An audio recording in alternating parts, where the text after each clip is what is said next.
Good evening, everyone, and welcome to another Grapple Gumshoes post show here at BC Wrestle Pod, the one and only show that gives you all the tee-hees and ha-has and shenanigans that go down in mystery wrestling. Of course, my name is Mikey. I am El Jefe of BC Wrestle Pod. I run the ones and twos and a lot of stuff behind the scenes. And I find myself in the lead position tonight as normally I am not the one who is leading this cavalcade of chaos through some shenanigans in mystery wrestling. But JBL is in the process of relocating to his new abode. So I am happy to take on anything and everything until he gets all situated. But I am not alone tonight because I am joined for the second time this week. And we are on a good run. We've done a lot of shows in the last 2 weeks together. So, Mr. Sassy Squatch himself is in the building. Benny is here. We just keep finding shows to do together. It's getting out of hand, man. Yeah, it's great to be here, and it's a great time for wrestling. It truly is. So, we're going to get to all the shenanigans that went down here at Mystery Wrestling 22. But before we do, I do need to get the housekeeping out of the way and the intro bit, but we're going to keep this very short. So, if you are new to BC WrestlePod or if you've been here for a while, we pretty much go live pretty much at this point, almost every single day of the week. And that can be found on YouTube, Twitch, or Kick. And YouTube also houses the post-edited, shows, the VODs, if you will, that have enhanced audio. And we cut out all the fun, all the shenanigans and the bad takes and things like that. So if you're looking for something more condensed, those goes up the day after the lives do. But if you're looking for something more manageable and self-contained, then we recommend that you follow us on the social medias at BC WrestlePod, where you can find report cards of the weekly shows, previews of those weekly shows, or at least try to, because this week has kind of been hit or miss for me, and I apologize for that. But we also have some merchandise for you at our shop, bcwrestlepodshop.fourthwall.com. You can check the chat for links to the socials and to our merch store. And last but certainly not least, we pay for a lot of streaming services because we cover a lot and we love professional wrestling and we want it to love us back. But in order to continue to cover this as a fun thing for us to do every day of the week, we require the funds to keep paying for these services. So ever so often in the Twitch and the YouTube chat, we have our little coffee bot friend where you can click the link and donate to BC WrestlePod. But we understand that times are economically tough out here. So please only donate if you're able to. And if not, you being here is enough for us because your support matters and we appreciate and love you. Alrighty, Benny. Now that we gotten this out of the way, what can I say? More wrestling shenanigans. This is a pretty big one, especially when we get to our main events because we have been telling this story over the last couple of entries of Mystery Wrestling, and we have kind of finally closed a quote unquote chapter in this one. But overall, I really had a good time with Mystery Wrestling 22. Wasn't sure what to expect, but there were some moments here that I was laughing my butt off. Yeah, it was pretty fun. It was a good episode, a lot of the same, but really fun. It definitely was. Now, of course, it's really hard for us to go from Mystery Wrestling 21 and 21 and a half because those two shows were taped and given to us from the UK. So it's really hard to go from all the crazy stuff we saw in the UK back to our little abodes here in Canada. But we still had a good time with this, and let's just get into it. So, Mr. Sassy Squatch, begin with what we normally do here at Mystery Wrestling, and that is our Druids match. So I'm just sitting here. I'm like, okay, we're gonna see how this goes. We're gonna find out what's going down. Like, who are we about to see in all this shenanigans and tomfoolery? Well, as the Druids unveil themselves, and we finally get all four. Oh, before we do that though. Sorry, I jumped the gun a little bit. Let's talk about our commentary team for this one. Of course, it is Evil Uno who is here for this one. And now I'm not going to say he was on the level as some of the other crazier commentary partners that we had Evil Uno over the course of the last couple of entries. But in my personal opinion, the bar for me is John Silver being low, and then everybody else was pretty good. So that is just me personally. But Evil Uno and Mr. Nut here. Yes, I'm going to continue to call him Mr. Nut, so deal with it. He was on the commentary team, and him and Uno were giving us all the action. Okay, now let's get back to the Druids match. So we get all four unveiled. Let's just look at this cavalcade of individuals, right? So, for starting from left to right in this four-way druids match, we have returning after, he escaped but apparently got caught and went back to prison. And for some reason, Evil Uno decided to give him another day pass. But we have the prisoner Victim. It's just like, what in the? I'm gonna wait and we're gonna talk about your appearance, Victim, because I was just like, anybody who is familiar with the anime Shimonetta is just like, this is what it's giving me. And I'm like, whose jockstrap did you put on your face? Anywho, so we got prisoner Victim. Then we have Mr. Storm Rider. So, of course, the brother of, Mr. London Lightning. So, he is in this match. Joe the Jobber, and everyone's favorite ref, Cool Ref, because he doesn't just have one, not two, but he had three toothpicks ready to go. Oh man, I'm just like, this match was so much fun. Of course, Evil Uno learned his lesson last time, and he posted a bunch of mystery wrestling security guards at the entrance, so Victor could not run off and escape again. And I'm like, Cool Ref is just pulling out moves from Razor Ramon's repertoire, and it was amazing to watch. Joe the Jobber doing everything. He like the "You Can't See Me," all this stuff was nuts. He quote unquote got injured on his back. It's like, what is happening? But ultimately, it would be Storm Rider who did pick up the victory. We're gonna talk about the post match in a little bit. But Benny, tell me about what you thought about these cavalcade of characters being part of our Druids match, and what did you think of the opening match for Mystery Wrestling 22? Yeah, I thought it was really fun. Storm Rider, like I've been seeing him in those vignettes with his brother Landon or London rather, and I thought it was pretty good. Victor, the prisoner, sort of looks like a Tamu Vader in every single facet. Cool rep. That was a pretty funny. It's a pretty funny gimmick.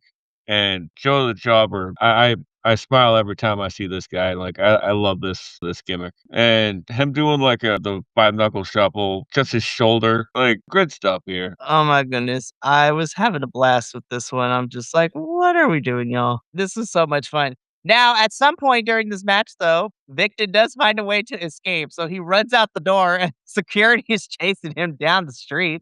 So Victor is out of this match. And like I said before, Storm Rider ends up winning this match. Now, after the match, though, Stu Grayson, our mystery wrestling champion and possessor of all the marbles, so to speak, comes out and no nonsense. They come out and attack the Storm Rider after the match. London Lightning and Stu Grayson are going at it in the main event of Wrestling 22. So it's just like, well, damn, we're getting like what we normally see on regular television wrestling, where it's like, hey, we got a big matchup. Oh, you have a friend or a relative that is related to you. We're gonna beat them up after the match and get in your head for this main event. So I thought it was really, really fun. And I was just like, yes, Evil Uno, even in mystery wrestling, you can never escape the tropes of wrestling storytelling, and I loved it. So, I like that Storm Rider like looks like a beast jobber right out the yes, like he looks like, bought some of Marty Jannetty's old singlets. not Like Marty Jannetty. Oh my god, I love it so much. But this was a really fun opener match, and I was just like, "All right, I'm sat. I don't know what to expect next, but let's see how this goes." And oh my gosh, that is how I felt about this match. is this was the straight version of what we saw last Sunday. Alright, so the set this is well, in this match number 2, we have, of course, 2 are on the screen. To our left, we have Cecil Nix, and on the right, we have a new lovely individual whom I am very new to. I just didn't know who she was, but now I'm a big fan of hers after this. Miss Kingsley is in the building, and we didn't get a regular match. Oh, no, no. We got what can be equated to of the sing off because first of all, Kingsley comes her entrance, she comes in and she's singing her own theme song, which is great. We love it. Then Cecil Nix comes out. And then at first, the announcer's just like, and finally, Cecil Nix will have a normal match because he's been involved in no normal matches for like the longest time. And so he's like thanking the wrestling gods. So he's like, oh my goodness, finally a regular match. But no, Kingsley had other plans and turned it into a sing off. Now, I was expecting, these two to sing off. It was going to be entertaining. But then, damn, Cecil's just like, I knew this was going to happen. So I came prepared and then, like, literally brought out actual singers. I was just like, oh, Lord. And then, listen, it started out straight, but I don't care. Our lovable femboys, the femboy Asians that came out, I was just like, yes, I need them. as a trio.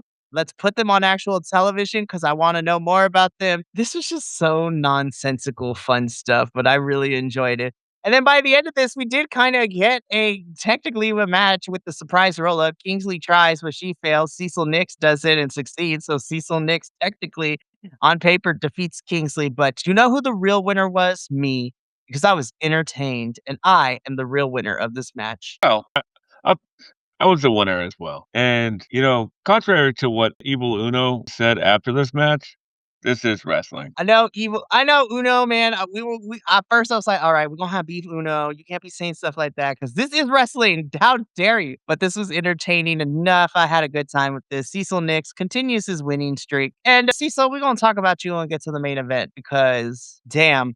Anywho, let's get going into our third match, which to set this up, I was just like, damn. We get Drea Mitchell versus Layla Wilde, and I don't care. I don't care. They're both women, but the sound still applies right here. Hi, Poppy. These are some beefy girls, and I was just like, oh, they about to hit hard, and hit hard they did.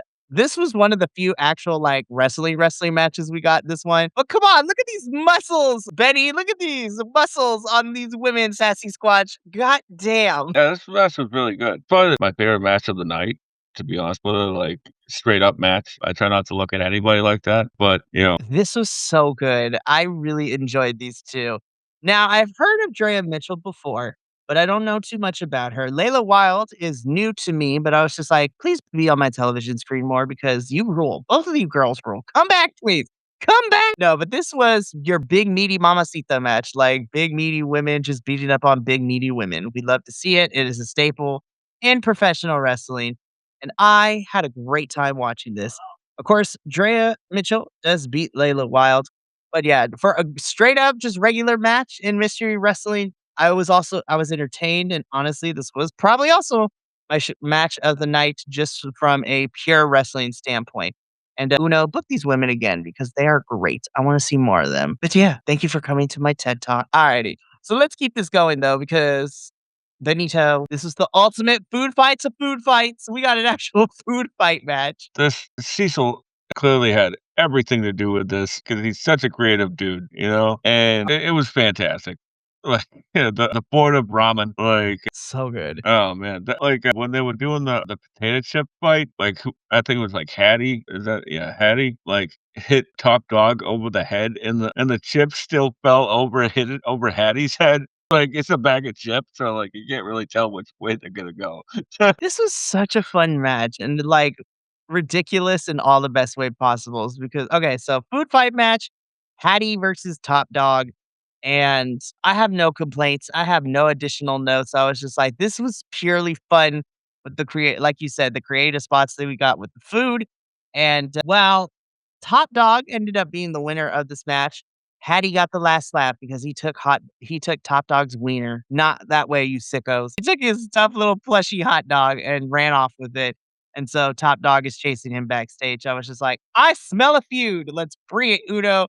Let's do a 2 out of 3. Let's do this. I do find it funny that, like, Uno finds musical theater not wrestling, but doing, like, 17 grab your wiener jokes is wrestling. Oh, man, this was fun, though. This definitely was, and Top Dog is becoming one of my favorites, so he understands what the character does, and I am here for every bit of it, like, this is fantastic, and this was again, I think if I had to pick one thing from everything, both regular wrestling and comedy wrestling, I do agree with you. My sassy set squat, this is definitely probably my favorite match of the entire card that we got. So, it is after this match that we take a bit of a, intermission. So I am going to take a bit of an intermission too, because boy, howdy, we have the next 3 iterations coming up very soon. So we got Mystery Wrestling 23 coming up, in which it's going to be, I don't want to say headline, but the person that has been on the posters recently is Mr. Koo himself. I was just like, we pulling out the legends. Okay. I see you, Mm. Uno. So that's coming to us very soon at Mystery Wrestling 23. Mystery Wrestling 24, just everybody just hunker down because also like the person that is being advertised for that one is Kenta of all people. I'm like, damn Uno, what are we doing? Because I'm like, Kenta is crazy too. I was just like, oh my God, Kenta, what are we about to see? And then just recently announced Wrestling Mystery Wrestling 26, the 3-year anniversary of Mystery Wrestling. And that is all happening within the span of like a couple of weeks of each other in April. So it's gonna get nuts. But yeah. Yeah, I'm looking forward to the Kenta one, obviously, as well as the coup, because both those guys are incredibly silly. They just don't get to Kenta especially doesn't just get to show it that often. Kenta's hilarious, man. Right. And how many Choppa PP jokes are we gonna get on that show? Kai and Tai, you know? Oh my goodness. The honestly. Oh, But you've yeah, only been around for 5 years. Taka Michinoku used to be in the WWF, like, back in the Attitude Era, and he had a stable, and their biggest thing was that they tried to circumcise Val. that tracks. But yeah, so Mystery Wrestling is gonna keep us busy and booked for the next couple of weeks leading into April. So that should be really fun.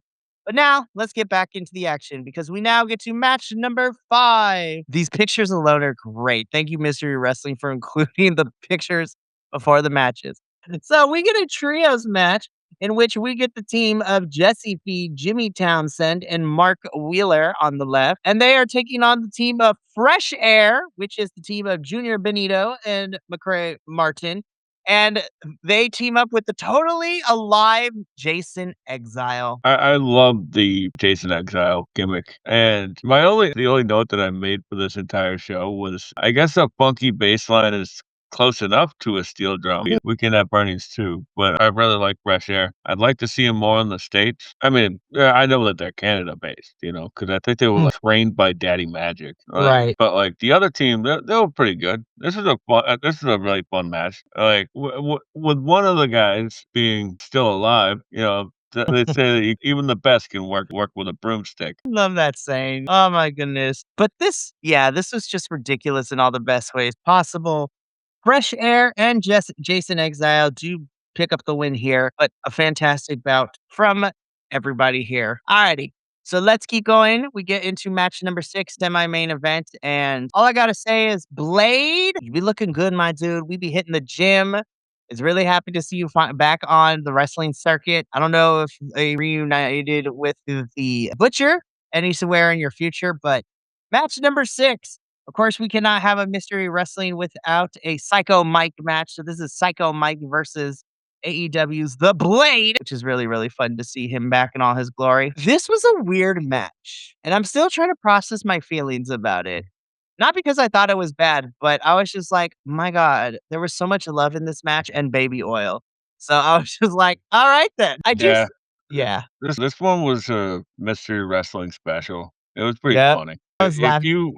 you could have swapped out Michael Knuck with this, and it would have been the same match. I was gonna say, I was just like, this is exactly how it felt when we had Psycho Mike, excuse me, long day, taking on Michael Nakazawa when they were in Toronto during All Out Toronto weekend.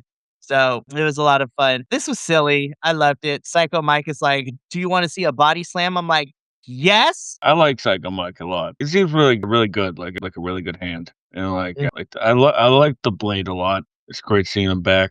I know he had a lot of time away, so it's good to see him. I hope him and Andy Williams can hook up on some TCW shows or something. yeah. So Psycho Mike wins this one. No surprise here. And finally, Benny, main event time for all the marbles, as the kids say. But before we go dive into this really quickly, this is the quote unquote last call, last bell, if you will. So once again, I'll be posting social medias in our merch store if you haven't checked those out yet. So we are about to head into the home stretch. We are going to be talking about the main event of Mystery Wrestling 22. And then we will do our outros and call it a lovely little evening here. So if you are still exploring all the stuff, make sure to check out those links in the chat as they have just went up now. Alrighty, so let's get into this. So, Sassy Squatch, this is main event time. This is not only for the Mystery Wrestling World Champion, but this is for all the marbles. And this is, of course, our challenger, London Lightning, taking on the champion in Mr. Stu Grayson. This is the most sports entertainment overbooked mess match that we have come with all the tropes type of match we have seen. and I loved it. This was Yeah, this is insane. really good. Stu is an underground king. He's so great. And Landon Lightning, whatever his name is, like pretty good up and comer. Like I haven't really seen that much of them, but I really like those vignettes. They're very like Hardy Bucks or Trailer Park Boys, like Letter Kenny as well. Like that style. Like I really like. He's got a great sense of comedic timing, and that's something you can't teach. And this match, all in all, was really fun. Like I'm glad that he finished his story. We love to hate that term now. No, but you're absolutely right. And I kind of said this a bit at the beginning off camera, where London Lightning beats Stu Grayson, becomes the new Mystery Wrestling World Champion, now holds and is in possession of all the marbles. And we get like a cutscene after the match when London goes outside because, his future self, aka one of the greatest people on the planet right now, RJ City, reprises his role and gives him like an Obi-Wan Kenobi Star Wars S style of like the Jedi ghost talking to London. And then he is also joined by Jason Exile. I'm like, oh shit, Jason is actually dead now. Okay then. But London Lightning has quote unquote finished his story. A new chapter begins for Mystery Wrestling. And that brings us to the end of Mystery Wrestling 22. I had a blast with this one. I don't think this was as crazy as the last two shows that we have watched, which is Mystery Wrestling 21 and 21 and a half. But then again, they were in the UK, and we got to see a lot of our favorite UK talent to come through. So that was a lot of fun for sure. But we are now beginning a new chapter here in Mystery Wrestling, and we're going to see what London Lightning run as Mystery Wrestling World Champion and possessor of all the marbles is going to go. But this was a really fun show, and I'm looking forward to Mystery Wrestling 23, which is we're gonna be back here in 2 weeks talking about that because Uno love you, but goddamn, you stacked all the Mystery Wrestlings in the April, which I get, but damn. I'm not gonna complain though, because it's good content for us. But yeah, that's it for us here tonight at the Grapple Gumshoes. Benny, thank you so much for being here this evening. Always a pleasure. Oh no, I think the internet did not spazzed out for him. Anywho, so never mind. He's moving. I thought I thought I lost you, Benny. I thought Yeah, sorry, something just keeps popping up, but it was a good show. Thanks for having me. Oh, absolutely. Of course, we are almost done this week here at BC WrestlePod. Tomorrow night will mark the final thing this week, which is our TNA post show. So myself, Papa Oso, and Radio Free will be breaking down all the TNA action that is going on tonight. And we are 1 week out from TNA's next pay-per-view, Sacrifice, which is coming to us live from New Orleans in Louisiana. And yeah, hopefully we're going to get more matches made tonight. And we will bring you all that action in the next couple of weeks. But that's going to be it for us here tonight. From all of us here at BC WrestlePod to you at home, remember, take care of yourself, love one another, stay iconic, and more importantly than anything, you always deserve to finish your story. We'll catch you tomorrow for our TNA post show. But until then, and until next time, peace. Thank you so much for tuning in to another Vibe Tribe production. What's going to happen next time? Well, you're going to have to tune in to find out. But until then, remember, take care of yourself, love one another, and as always, make sure that you keep the good times rolling. Thank you for being here, and we'll see you next time.